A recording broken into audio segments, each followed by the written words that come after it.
Ladies and gentlemen, fellas, welcome into the channel. Today we are talking about the top 25 running backs for fantasy football 2021 this here year. And obviously we're going to have to make some updates if news comes out in the preseason or players get injured. And if you want to see those updates, you can click the link down below and that link will send you over to a location where I will be constantly updating that top 25.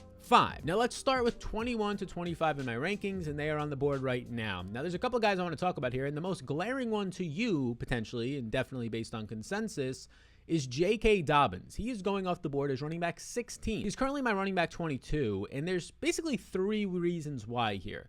The first is the obvious one. Lamar Jackson has set a record for rushing for a quarterback over a 2-year span. He set a record for red zone carries over the last 2 years. Your number one running back on your team is your quarterback. So the number one running back in position-wise on paper is actually number 2 in line, and that is J.K. Dobbins. Okay, so that's number one. Number 2 is that Gus Edwards was a different running back last year. He slimmed down about 12 to 15 pounds, and he became more explosive. He was jump cutting. He wasn't just plowing into the offensive line like the Gus Bus nickname 2 years ago got him. And they ended up paying him 2 years, $10 million, way more than the backup market of about $1 to $2 million. He's getting $5 million this year on salary. He is the 15th most expensive running back in the NFL for a guy who's known as a backup. Gus Edwards is going to play. He saw 10 opportunities per game last year, up from the year before because he played well, came in shape. I think he's going to see 10 to 12 this year. That hurts. And then number 3 on why I'm so low on J.K. Dobbins compared to the market is just the offense. This is the best passing offense that Lamar Jackson has ever been attached to in high school, in college, in the NFL now. And that's because they have the best receiver he's ever had, Rashad Bateman. So you have Rashad Bateman, the best pass catcher on this team, Mark Andrews, Hollywood Brown, who is now going to get to play on the outside as long as his hamstring heals. And oh yeah, they brought in Sammy Watkins as a 4th passing option in the offense in the slot. A big upgrade from Willie Snead talent-wise. And you might be saying, Sammy Watkins stinks. No, he had a role. He had a role to go on underneath routes in Kansas City, which rarely would Patrick Mahomes look towards. Patrick Mahomes would look downfield to Travis Kelce and Tyreek Hill often. So he was kind of the clear route of any linebacker or potential cornerbacks to another side of the field.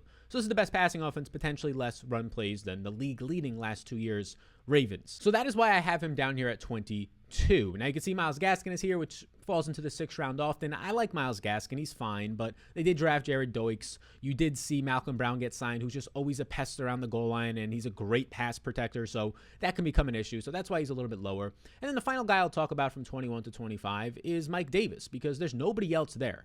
It's Quadre Olson, who's been terrible. They're saying he looks better in camp, but he's been terrible in the NFL. He's just a plotter. He runs forward. That's about it. No threat in the passing game like Mike Davis is. So this is appealing. This is why he's 21 and he's going off the board at 21. But the reason I'm not higher on him, he's 28 and a half years old. He's going to a new team that has a lot of question marks. Offensive line play is a question mark. How the overall offense operates now as they're slowly transitioning into a rebuild. I mean, outside of Matt Ryan, this team is starting to rebuild. They got rid of Julio Jones. They just drafted a tight end early. Calvin Ridley is the focal point of the offense, but after that, who knows? So there's some big question marks there. The only question mark is that he has no backfield competition. I'm right in line with him in the market right now. Next up, we'll go 15 to 20, as you can see right now. And let's talk about number 20, the rookie, Travis Etienne. If you follow my content, we don't have to regurgitate it, but I'm really big and high on Travis Etienne this year. I'm ahead of the marketplace right now. The market has him as RB22. I see the ability in his pass catching role to have a Alvin Kamara 80 reception season. I see that there with his college quarterback, who in the last 2 years of college, you saw him take on a massive emphasis in the passing game role. Finished college with over a 12% target share with Trevor Lawrence last year. And I know James Robinson is back there, but I don't care about the carries. I don't care if Travis Etienne doesn't have 200 or 250 carries. The fact that a target is worth over 2 times more in fantasy football over the last 15 to 20 years than a carry is what's important to me. Why? Because the point per reception or half point per reception, plus it's a lot easier to get yards after the catch out of the backfield for a threat and a weapon like a Travis Etienne than it is to break off yards after the carry, because it's hard to break tackles, especially when you have an average offensive line like Jacksonville will this year. So I think the Trevor Lawrence connection and the cheat code of that receiving game work, I have him ahead of consensus as number 20 right now. Now, David Montgomery and Darrell Henderson, I like them. They're fine. David Montgomery, Damian Williams is going to take some passing game work, but I think Montgomery takes another step forward this year, so I have him right now at number 19. It's around ADP. Darrell Henderson, we're still waiting to see, depending on when you're watching this, what are the cuts going to be. They haven't signed a veteran on the market. I'm not scared of any of those guys, but what are the cuts going to be? Does Royce Freeman get cut and join this roster? Do they finally add a Duke Johnson to this roster later in camp once they see that there's nobody who got cut? That's the concern for Darrell Henderson. But if nobody gets added, he's only going to move up to me to probably a top 15 running back. Now, we want to talk about Miles Sanders. We've done some content on Miles Sanders in the past. I liked him a lot last year. I enjoy him this year. There's some reports coming out of the camp that they want this to be a backfield by committee. Those reports are false. You're headline reading and you're looking at beat writers who are being subjective, not objective. The actual articles say that they would like to burden some of the load off of Miles Sanders, who has been hurt in each of his first 2 seasons. That is basically what every single coach says about every single running back. I mean, they've already said it about Ezekiel Elliott. We don't want him to touch the ball 25 to 30 times a game. Great. No running back touches the ball 25 to 30 times a game in today's NFL. Miles Sanders, I'm not worried about. Kerryon Johnson couldn't beat out Adrian Peterson last year, who's currently not in the league. Not worried about that. Jordan Howard averaged 1.7 yards per carry, and he's a one-dimensional back and an older back. Not worried about that. Boston Scott, the former 6th-round pick, has had 2 years to take anything away from Miles Sanders, and he hasn't taken anything away from him. And oh yeah, they took a third-day running back in Kenny Gainwell. I'm not concerned with that. I think Kenny Gainwell was great in college at Memphis. Like most running backs, Darrell Henderson included, averaging almost 8 yards a carry. Most running backs look great in Memphis, and we've seen Tony Pollard and Antonio Gibson's come out. So maybe there's some upside there, and maybe he shouldn't have gone in the 3rd day, but still, he's a 5th-round rookie running back. I think Miles Sanders, it's wheels up for a guy who's 3rd in snap share, 6th in opportunities, and was pacing for 1,400 total yards if he didn't get hurt and miss 4 games last year. I like Miles Sanders a good amount this year. The mobile quarterback, he's going to take away yards on the ground. The mobile quarterback usually helps the running back. It creates more deception. It keeps linebackers on their toes and opens up more holes if you can hit them. And Miles Sanders has home run hitting speed. We can talk quickly on number 16, DeAndre Swift, who I do like. I think there's massive upside here because, like a Travis Etienne, there's a cheat code. There's a cheat code that he can see 80 receptions this year. He could see 100-plus targets this year, which even if he's not seeing 200 yards on the ground behind a top 10 offensive line, mind you, so that is nice to see. But even if he's not seeing the 250 carries on the ground, Jamal Williams cuts in for 30, 40% of the carries. That's fine if you're seeing close to 100 targets. And I think there should be some more upside here, right? It's Jared Goff coming into a new offense with basically his starting wide receivers that have never even played for this team, let alone with him. New wide receivers, Tyrell Williams, Amon-Ra St. Brown, the rookie, Rashad Perriman out wide. They do have Quinton Cephas, who's been on the team. But if you're just talking about guys who have been in this system, the comfortability in the system, it's Cephas, who's wide receiver 4 in practice right now, tight end TJ Hawkinson, who will be involved, and DeAndre Swift, who will be involved. And they've already said they want him to be the workhorse back. Jamal Williams, again, is going to be involved, but Aaron Jones has been a top 5 running back each of the past 2 years, even with Jamal Williams having a massive role in Green Bay.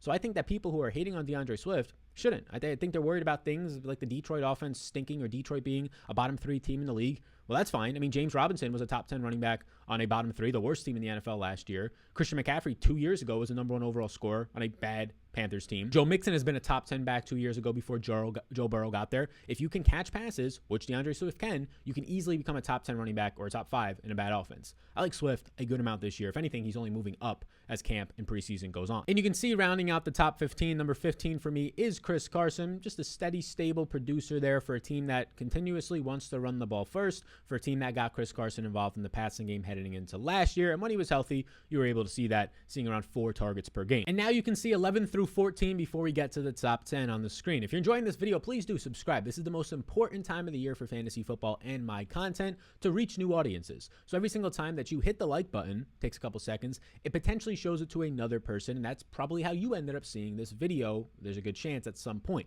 So thank you. I appreciate it if you want to do that. And I do have a draft kit for this year with my tiers and rankings. You can check it out. Limited time offer for a way to get it for free. Also in the description with some other offers down there. Now 11 through 14, this one might get some your ears perking a little bit. Nick Chubb for me is my running back 14 right now. And this is for PPR rankings. If this was non-PPR, he'd be my number 7 running back. That's where I have him this year. But in PPR formats, he's going off the board as RB10. And I get it. Everybody's going to point to the fact that, he was on pace for 17 touchdowns and 1,600 yards last year.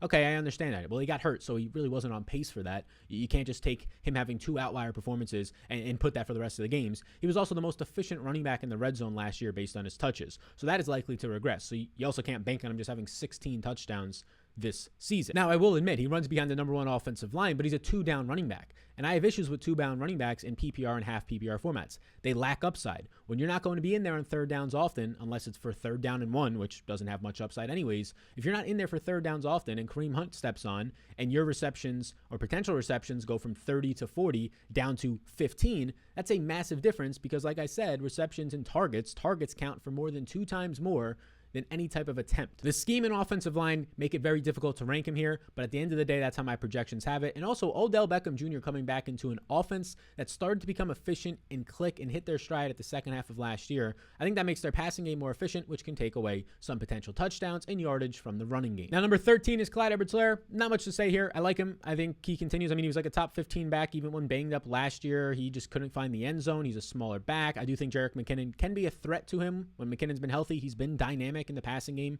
and on the ground. But for right now, the former first-round pick, I think he's going to be involved. I think he's going to have a nice upside in a powerful offense where they don't have a clear number 2 receiver. Behind Tyreek Hill, obviously outside of the tight end Kelsey, there's not a clear receiver. Hardman wants to be that guy. Pringle is battling for the wide receiver 3 role over Robinson right now in camp.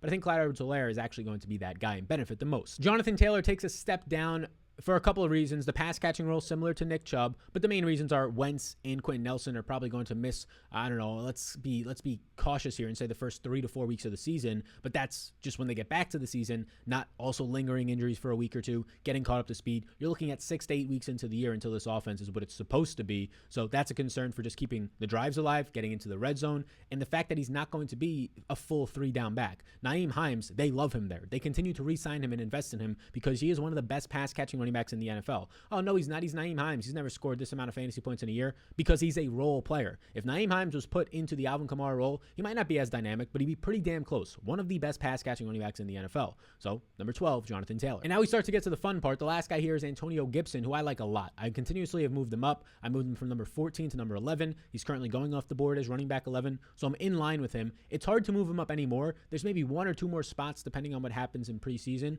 but they're saying that he's going to be the 3-down back. He's a 230-pound monster who is a basically wide receiver in college, transitioned only 33 carries at Memphis in his whole college career in 2 years there, transitions to the NFL and looks fantastic as a runner, and now he's already been a receiver. They're saying this year, let's let him implement that a little bit more now that he has a full offseason. There was one major concern for me keeping him around my RB14, not moving him up closer to the top 10. It was his turf toe. He's been battling it for over a year to a year and a half. In this offseason, he got it taken care of, and right now in camp, he said when he's cutting and sprinting, he has not felt it or even thought about it once. Now, that is an injury that can spike back up, but a lot of the times if it's taken care of fully, it will go away. So if that's the case, I mean, you're not going to be dealing with injuries for a 230-pound monster in his second year with now pass-catching role. The only hesitancy I have in him currently is the fact that Ryan Fitzpatrick, although he was good last year, top 6 in yards per attempt, top 5 in overall pressured completion percentage, right? All these things. My concern is that Ryan Fitzpatrick, 1, doesn't check down to the running back, and or 2, is just a complete wreck and actually ruins this offense, and then it's Taylor Heineke season, right? We've seen this with Fitzpatrick. Rarely does he keep the whole season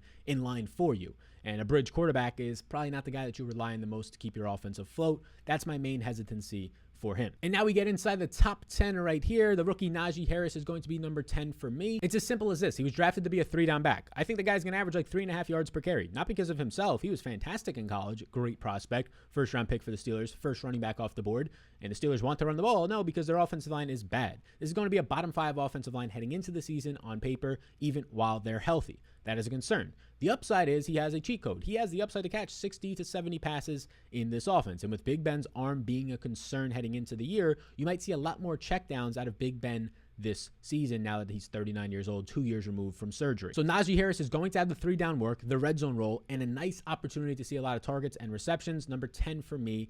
Inside the top 10 we go now, and please do, if you're still here, hit that like button. The number 9 running back for me is Joe Mixon, and it's very close for me to be putting Antonio Gibson at 9 or Harris at 9 and Gibson at 10 and bumping down Mixon. But Mixon's offensive line this year, if it is healthy, it should be better than the Steelers' offensive line. And Mixon right now is going to be the 3-down back with no Giovanni Bernard there. He's now off to Tampa Bay competing with Leonard Fournette and Ronald Jones. And when that's been the case, you see Mixon average an additional 7 fantasy points per game in 6 career games without Giovanni Bernard. That is very, very good. You might expect a target share around 14% this year for Joe Mixon. Joe Burrow off of surgery. A shaky offensive line is the main concern for me, but there's not much of a threat. His backup Samaje Perine is not a pass-catching running back out of Oklahoma. He's basically a ground-and-pound guy. That's not going to steal touches away from Joe Mixon when Mixon is healthy. Mixon, if he can stay healthy for a 15 to 17 game season out of him, he's going to finish as a top 10 back. This offense is dynamic, and they should be trailing in games. Pass-catching upsides for Mixon. Now you get the final 3 guys here, 6, 7, and 8. You have Derrick Henry, you have Austin Eckler, and 8 is Saquon. Saquon for me as of right now is a concern because I don't think he's going to be fully healthy until a month into the season, and I believe this is the worst offensive line in football. Andrew Thomas allowed 14 more pressures at the left tackle than any other player last year, their number 4 overall pick. I don't expect him to take a massive leap forward now. Maybe he takes a decent leap, but a massive leap to be a good offensive tackle. You're hoping that he can be average. Shane Lemonix already has been carted off the field in the preseason. They don't have many other bodies out there right now. So probably the worst offensive line in the league, already dealing with Kenny Golladay potentially missing the beginning of the season. That's somebody who can move the chains for you downfield towards the red zone for at least touchdowns for Saquon. And we're all anchoring on Saquon's rookie year. I'm a Penn Stater. He's dynamic. In my opinion, he is the best running back prospect of all time to come out if you're taking into account just this year, how athletes have trended over the past 10 to 15 years. Yes, better than Barry Sanders. Yes, better than Adrian Peterson. I'm not saying that he's had a better career than them. I'm saying when he came out of the draft at that time, he was a better athlete and prospect because modern day medicine and the advancements just in general of competition and athletes. But we're anchoring too much on Eli Manning check down season, his final full year with the New York Giants when Saquon had that massive 2,000 yard total season in his rookie season. That's because of Eli Manning checking down so much. Daniel Jones is more mobile. Daniel Jones doesn't check down as much. Saquon has been hurt the last 2 years. They drafted somebody. They brought in 2 veterans in Alfred Morris and Devontae Booker to back him up now and potentially take the work off for that first month to 6 weeks of the season. There's a lot of downsides for Saquon. Of course, he's a home run hitter, high upside, but that's why he's number 8 for me, which might be lower than you think. He's currently going as the running back 5 in drafts. Number 7, Austin Eckler. Look, Austin Eckler doesn't have the pass catching roles or the running game role. He has all the pass catching role in a half point or non-PPR to really get you there. But in PPR formats, massive upside. Just no competition. Now behind probably the most improved line right up there with the Chiefs this year, adding Corey Linsley, adding 2 additional guards and drafting Rashawn Slater, who's going to start and be a beast right away for them, the rookie who ended up going, I believe, pick 13, 14 in the draft, fell to them as a nice value. So Eckler behind that line with no competition of second-year player Joshua Kelly, rookie Larry Roundtree, both guys not really that impressive in their first year or in college, and then Justin Jackson, who might be a cut candidate, no competition at all. You might actually see the first 18 to 20 touch per game season out of Austin Eckler, and he's just an absolute monster in the waiting. Alvin Kamara, except more powerful. Derrick Henry is 6. I'm even tempted to move him down further in PPR. He's a 2-down back like Nick Chubb, more than likely like Jonathan Taylor. And here's the thing. They're going to eventually figure out the efficiency of this offense. He's eventually not going to be this dominant for 2 straight years. He's now approaching age 28, which is that time of the year when you start to fall off, especially as a power running back. So I know this might all sound crazy based on the last 2 seasons that he's had, and he didn't have a lot of wear on his tires early in his career with DeMarco Murray there, but eventually these things stop. And it doesn't have to stop to the tune of, oh, he only has 800 yards, or oh, he misses the season. No, but eventually either your offense slows because of offensive line injuries, or injuries to some piece of the offense in this mighty efficient offense. A.J. Brown, if anything goes, A.J. Brown, Julio, Tannehill, the offensive line, anything goes, it ruins this whole scheme, right? The scheme of play action passing from 2 tight end sets. And it should not be understated that Jonnu Smith is gone, and he was a big part of their run blocking scheme and their play action passing in the middle of the field.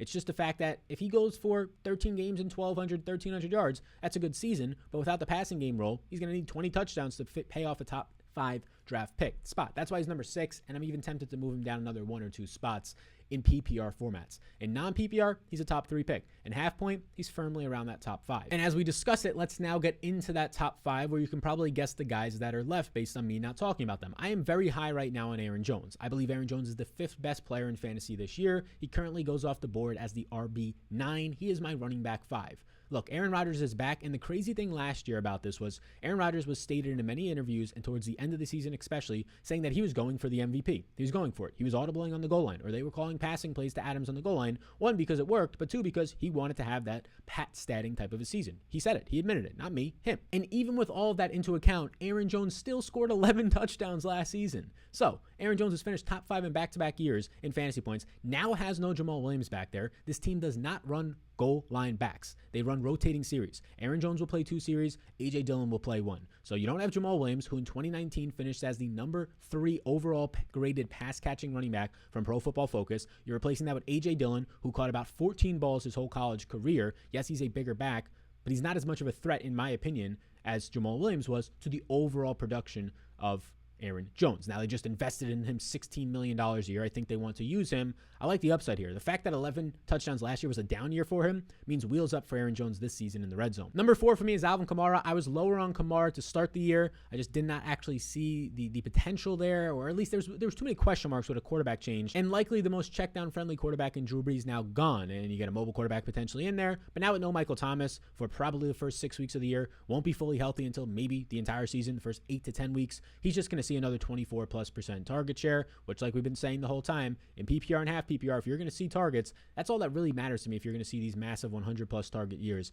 as a running back, you're almost automatically going to be put opportunity-wise into that top 10 for PPR and half PPR formats. And into the top 3, this might seem interesting to you. I have Zeke 2 and Dalvin Cook number 3. It's interchangeable. These guys are basically the same age right now. Dalvin Cook's dealt with more injuries. Zeke is going to have, coming into this year, definitely a better offensive line. He's going to have more than likely a better offense. He's going to have an overall better quarterback. It just comes down to, how does the scheme look? Like, can Christian Darrisaw, the first-round pick for the Vikings, improve their offensive line enough to make Cook the better play here? They both have good passing game roles. I think it's very close. I think people last year are giving Zeke a lot of slack when he lost his quarterback. He was a top 5 fantasy running back the first 4 weeks with Dak, lost his quarterback, and then lost 4 pieces of his offensive line, and then people are still blaming Zeke for not being as efficient in the middle part of the season when he got nicked up for a game or 2 as well. So I think you have to actually calm down a little bit there. He didn't fall off any cliff at all. And I get it. Tony Pollard is definitely a better backup running back, maybe the best in the entire NFL, but definitely a better one than what you're going to get out of Alexander Mattison. But that being said, I don't think Tony Pollard is taking over. And don't read into the stuff of Mike McCarthy and camp saying that, oh, they need to rest Zeke or not give him as much work. If you read the actual article, it said that McCarthy doesn't want to give Zeke 25 to 30 touches a game. No running back is going to get that.